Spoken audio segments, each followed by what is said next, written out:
doing this super last minute. I was just really interested to talk to you because I was racking my brain and thinking, who do I know that is maybe not too caught up with the lawsuit, Yep. but understand sort of in depth of what's going on. And I feel like this whole EIA, so this survey, just for clarity for anyone listening, that they're trying to get all of the miners to do, it Yep. has much broader implications outside of the US because I think it does tend to set a bit of a precedent. And obviously, if this is something that goes through, then it creates all sorts of problems in other jurisdictions, not just for mining businesses, but actually any business that uses energy. And I was slightly astounded that the survey was requiring off grid services that are using stranded energy to complete the survey, which makes no sense because they have no impact on grid stability. Hmm. So I was really hoping that you could maybe, well, first of all, I was going to say you should introduce yourself. Absolutely. And if you could also just give a quick overview of what the genesis of this survey was, like how did this all come about and when did it happen?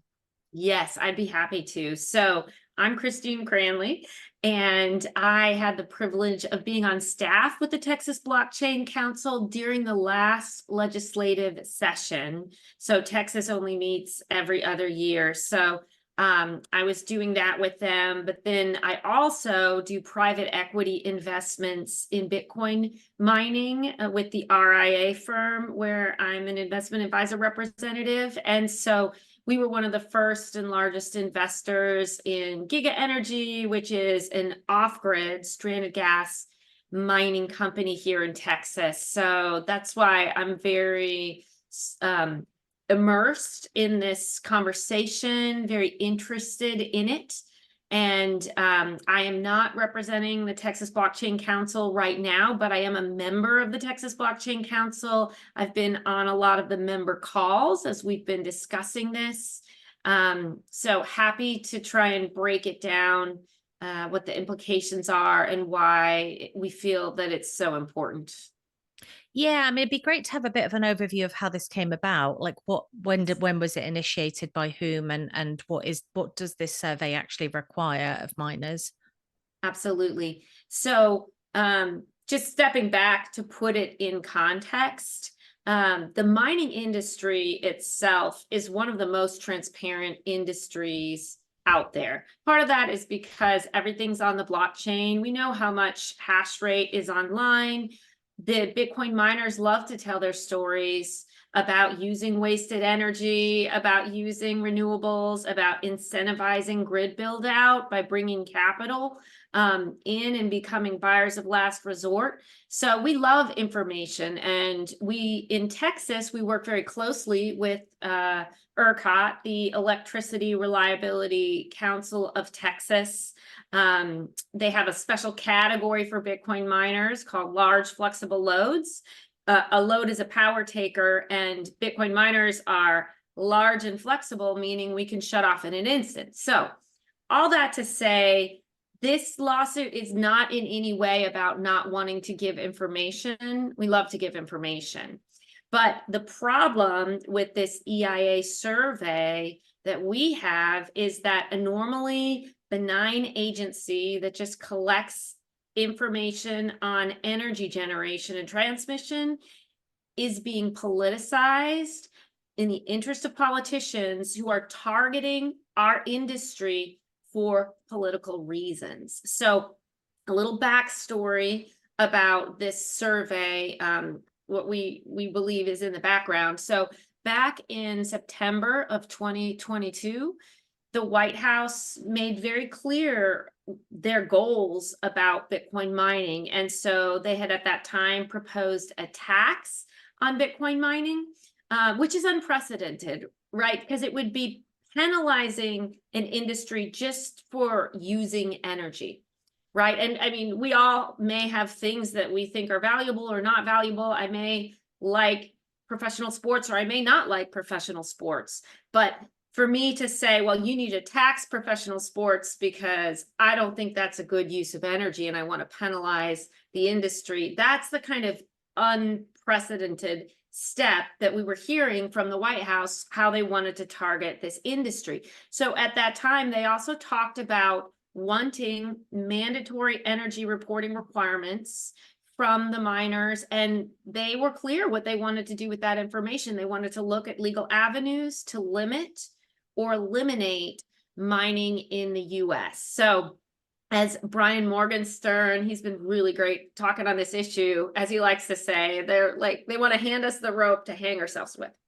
So the EIA survey, what happened was, I believe recently Elizabeth Warren was a little frustrated that they hadn't been doing some of this data collection. So what they did was they rammed through and disregarded normal procedures in order to request information from the mining industry that is incredibly invasive. So what they did back at the beginning of, it was actually the very last day of January, January 31st, they petitioned the Office of Management and Budget to allow for a federal emergency, because the justification is it's absurd. It doesn't really make any sense, which is kind of one of the reasons we're looking so deeply into what's really going on here. But they basically said, because it gets cold in the US, and 6 years ago in 2018, there was a storm that caused problems in New York, and because the price of Bitcoin's going up, we have to declare an emergency. And so we're going to bypass the normal process of collecting information, and we're going to demand all these things from the mining community under penalty, criminal penalties, and a fine of over $10,000 a day to not get the information. So the mining community had 2 weeks, and it was apparently the survey went out to 82 different miners, but we couldn't get clarity on who those miners were.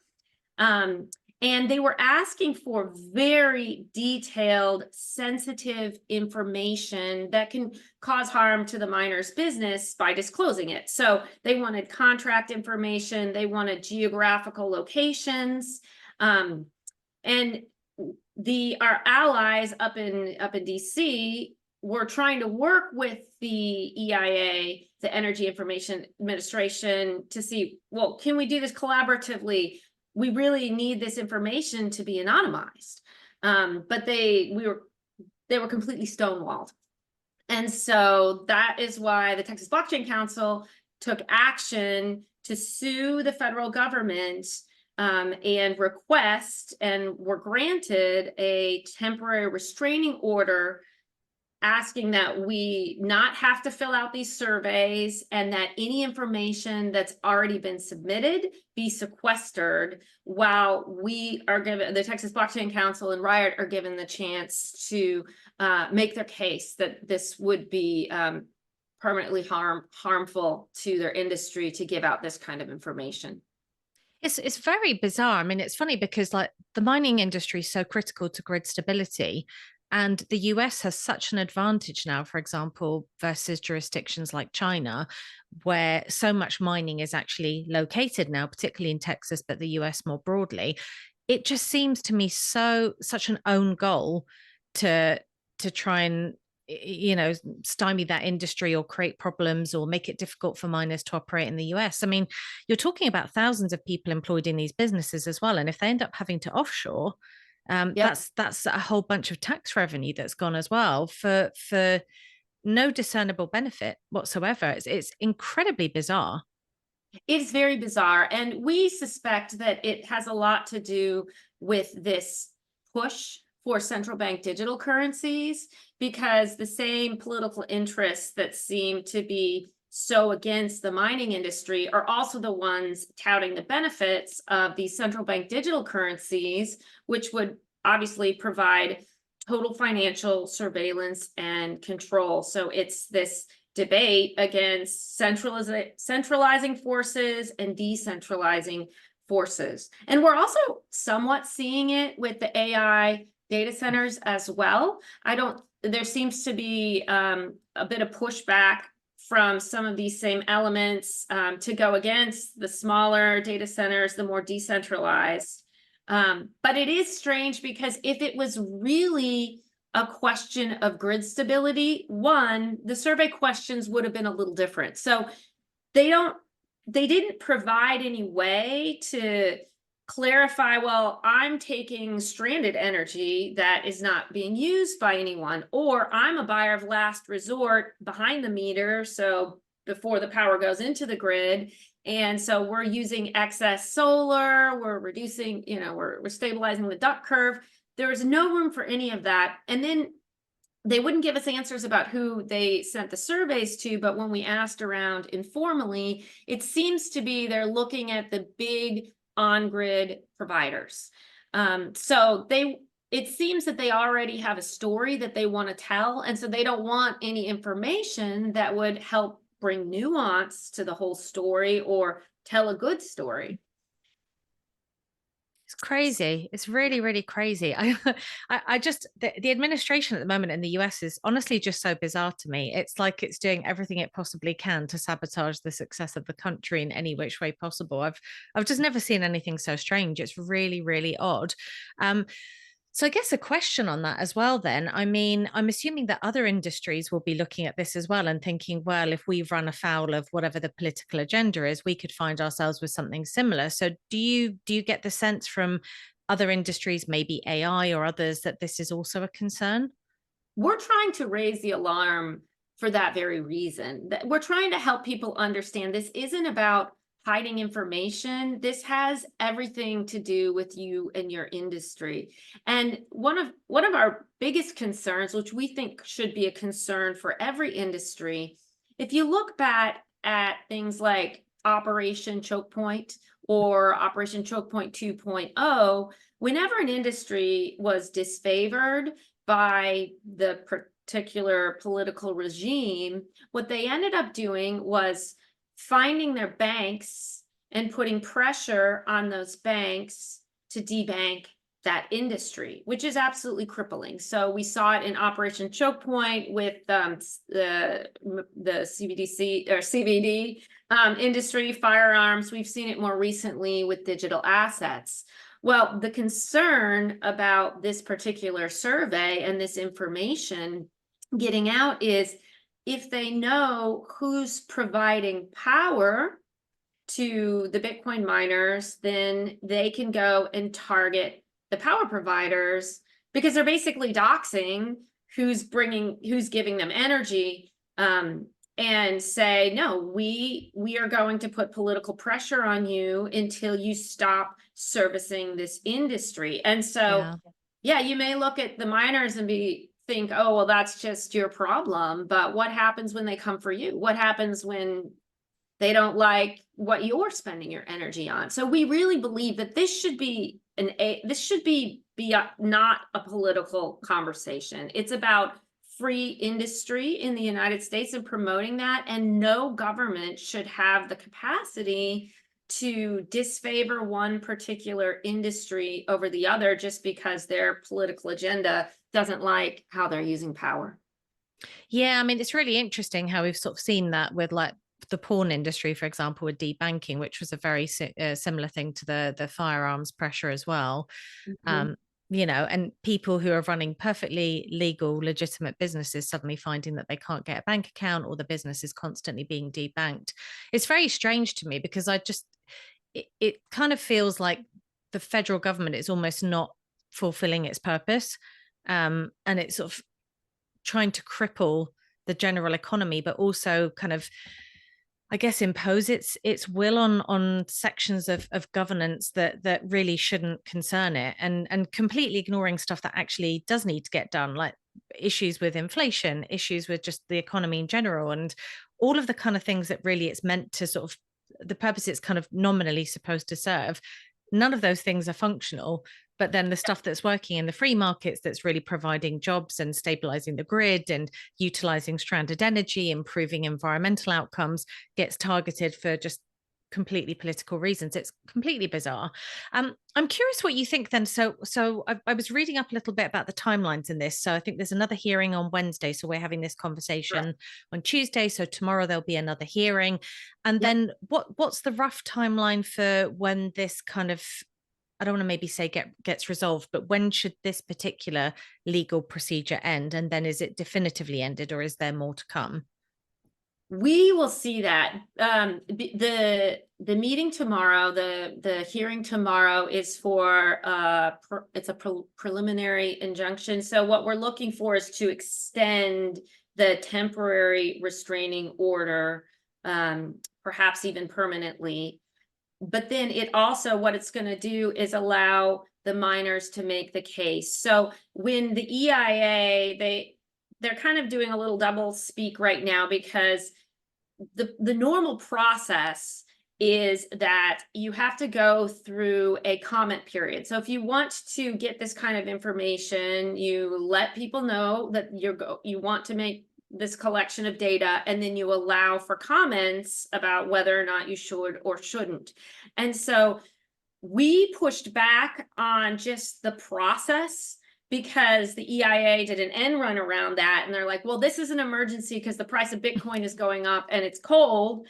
And so you have to give us this information within the next 2 weeks or criminal penalties. And if you don't like it, go ahead and make a comment. And so they have kind of they have another track where it's like, okay, well, go ahead and make the comments, but we're also going to try and force it out of you before you have time to make those comments. And so what we're being advised is make the comments. So any of the community that received those surveys, go ahead and make comments about why this would be harmful for your business. So then you're going to compile a large public record of why this would be harmful, because the EIA can't harm businesses. That's not what they were created to do. That would be an overreach. And so it's going to be ongoing. Just we'll see what the judge does, but there's always that other avenue of, okay, well, we're going to go through the right process now and give you the comment period, but we're still going to try and extract this information from you. So there's that, continuing to make the case.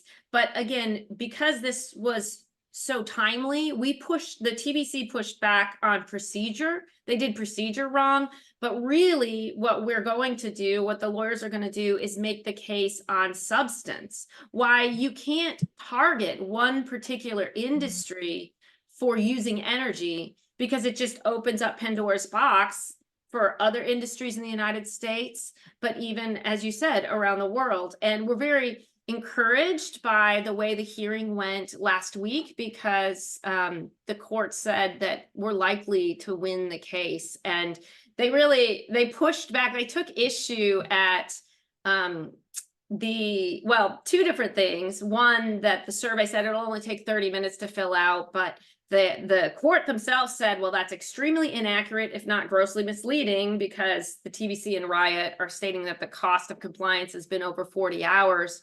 But even more, they took issue at the whole declaration of an emergency to justify the timeline. And they said that was invoking that was arbitrary, capricious, and an abuse of discretion. So this fight is going to continue to go on.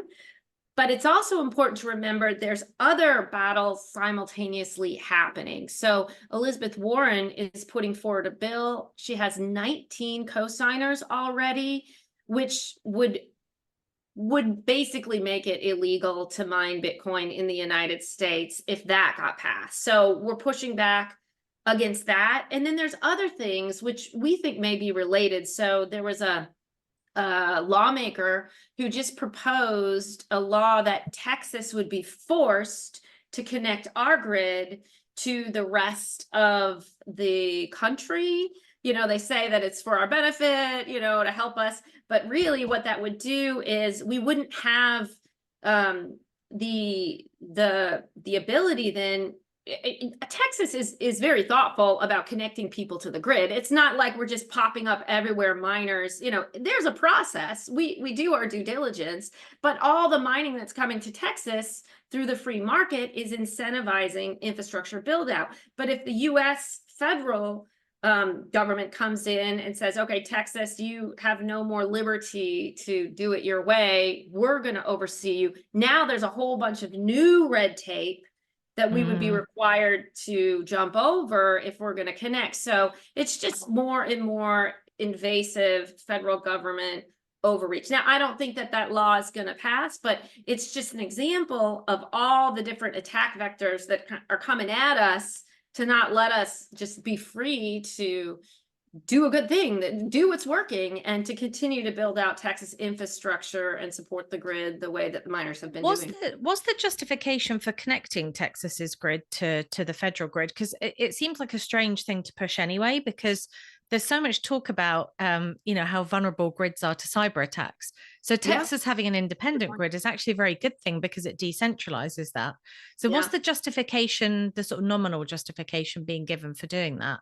They're saying, they always point back to that winter storm in 2021 and the problems that we had there. They never mentioned the fact that we've had several winter storms since then, and because the mining community has moved here in force since that first storm, we haven't had the same issues, and we can show definitively, ERCOT has graphs to show the large flexible loads, the miners come offline, the power's returned, we have more power than we need. But they often invoke that. But again, it's kind of like this emergency authorization. It doesn't make any sense. And so there's something else behind it that's not being stated. It feels to me almost like the US federal government is desperately trying to make Texas secede. Like, that's how it feels like looking from the outside. I'm like, it's like they're just desperate to convince Texans that they just should go. Right. We're going to disincentivize you from being part of the American Union in any possible way we can. We're going to take your federal taxes, but we're going to work against your interests at every opportunity that we have.